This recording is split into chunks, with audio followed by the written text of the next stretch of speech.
नमस्कार, मी अश्विनीपुरी. आपण पाहता DS न्यूज. बातमी आहे राज्याच्या उष्णतेच्या कडाक्याची. राज्यामध्ये एकीकडे उष्णतेचा कडाका वाढत असताना दुसरीकडे अवकाळी पावसाचाही इशारा हवामान विभागाने दिलाय. पुढील काही दिवस राज्यातील तापमानामध्ये वाढ होण्याचा अंदाज व्यक्त करण्यात आलेला आहे. तर विदर्भातील काही भागांमध्ये उष्णतेची लाट तर काही ठिकाणी मेघगर्जनेसह पावसाची शक्यता वर्तवण्यात आली आहे. हवामान विभागाच्या अंदाजानुसार 12 मार्च रोजी विदर्भातील काही भागांमध्ये उष्णतेच्या लाटेचा इशारा देण्यात आला आहे.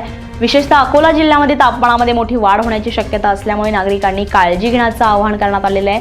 दरम्यान 13 ते 15 मार्च दरम्यान विदर्भातील काही जिल्ह्यांमध्ये मेघगर्जनेसह विजांचा कडकडाट आणि सोसाट्याचा वारा वाहण्याची शक्यता आहे. तर 14 आणि 15 मार्च रोजी मध्य महाराष्ट्र आणि मराठवाड्यातही तुरळक ठिकाणी अवकाळी पावसाचा अंदाज हवामान विभागाने वर्तवला आहे.